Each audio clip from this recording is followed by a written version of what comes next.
Bonjour YouTube et bienvenue à cette première vidéo consacrée à la vidange de la transmission intégrale. Donc on est dans un grand Cherokee année 2007, modèle 3 litres CRD de 218 chevaux, finition Overland. Donc comme vous le voyez, l'affichage est en allemand. Ceci est dû au fait que quand j'ai installé ce poste Pioneer, par défaut j'avais un affichage qui se faisait en allemand. Mais bon, c'est pas bien méchant. Donc comme vous le voyez, donc ce message signifie qu'il faut faire le service de la transmission intégrale. C'est une boîte auto, donc c'est ce qu'on va faire. Et ça nous évitera de passer chez un concessionnaire ou un garagiste qui va nous demander 300 € minimum pour le travail. Vous avez toujours des options les gars, alors choisissez ce qui vous coûte le moins cher. Je vais quand même éteindre le moteur. Voilà. Donc, petit passage par le moteur rapidement.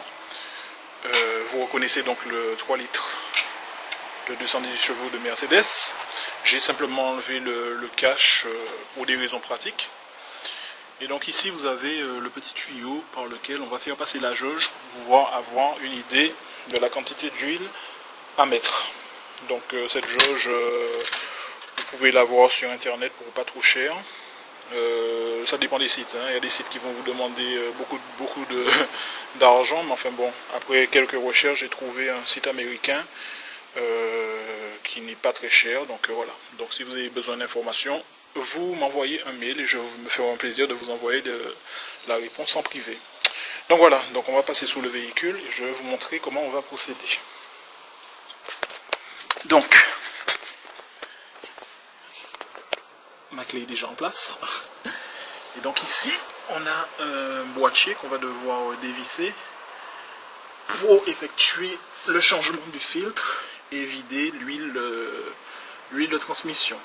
Donc on a la chance d'avoir cette petite vis ici qu'on va donc dévisser pour effectuer un travail propre. Ça nous évitera de salir le beau carrelage du garage. On se revoit tout à l'heure donc pour la suite de la vidéo. Bien, alors nous revoilà sur le véhicule. Je n'ai pas de jerrycan pour récupérer des huiles usées. Donc j'ai utilisé ce seau de peinture qui traînait. Et voilà, donc je me munis de ma clé Allen. C'est une clé 5. Et par précaution, j'ai mis mes gants, puisque je crois que c'est une huile qui est assez corrosive. Donc on y va, on attaque. C'est parti.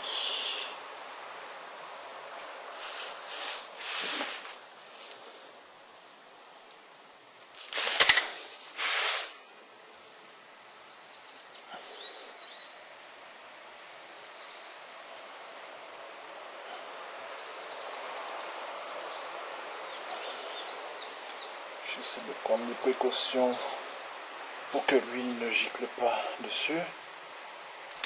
Et voilà, c'est parti, ça coule, c'est parti. Donc là, vous observez l'huile qui est en train de couler. Normalement, c'est une huile qui est censée être rouge, et là, on voit qu'elle est quand même assez noire. Donc voilà. Donc là, ça y est, j'ai enlevé le boîtier et je vais tout faire descendre. Voilà. Ok. Et vous découvrez comme moi le boîtier. Voilà, de la boîte. Je sais pas si vous arrivez à voir. Voilà. Donc ici voici la boîte. Et donc ça c'est le filtre qu'on va remplacer tout de suite. Voilà. Donc là, comme vous voyez, j'ai dégagé le bac ici. Donc on a le joint qu'on va remplacer aussi. Et donc on va prendre tout ça, nettoyer. Ici vous avez un aimant qui doit normalement récupérer toutes les matières. Donc vous voyez qu'il est assez sale, hein, avec plein de matière collée dessus. Donc voilà, donc on nettoie tout ça et on revient tout à l'heure. Bon, voilà, donc là on a nettoyé bien proprement le récipient en fait qui est en dessous. Donc ici vous voyez le le drain. Et ici le petit aimant qui est censé récupérer toutes les matières métalliques. Donc on va installer le filtre, remplacer le filtre. Je vais mettre le nouveau joint autour. Donc voici le nouveau joint. Voilà. Et voici le nouveau filtre. Voilà. Plus les jerrycans, puisqu'il s'agit de l'huile synthétique ATF. Voilà, pour les transmissions automatiques. Donc voilà. Donc on attaque sur la pose du joint et on revient tout de suite après. Voilà, donc le nouveau joint est en place. Voilà, tout autour du récipient. Et là maintenant, donc on va attaquer la pose du filtre. Donc on va déjà récupérer l'ancien filtre. J'espère que l'huile a fini de couler.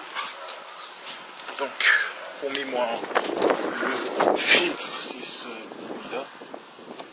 Voilà, donc la procédure est relativement simple.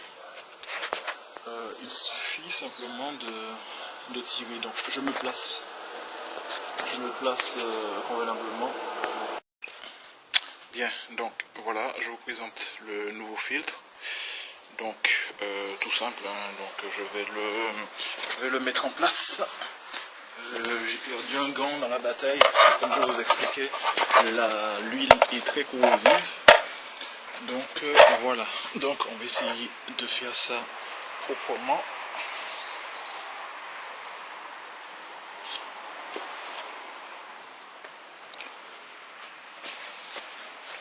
Alors, ici,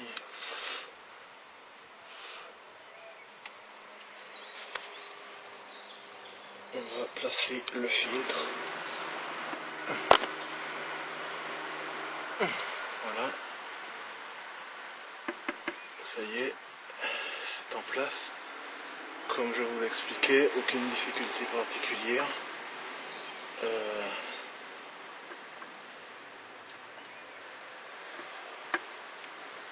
Voilà.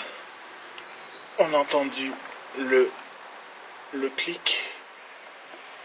Ça signifie que le boîtier est bien en place, je pense. Voilà. Qui ne devrait pas bouger. Voilà. Et là, on va simplement remettre le cache en place et procéder au remplissage. Bien, alors, on a remis en place le boîtier. Voilà, on a mis en place la vis. Et là, on va donc procéder à la vidange. Donc on va placer la nouvelle huile ATF en place, en vérifiant qu'il n'y ait aucune fuite au niveau du joint.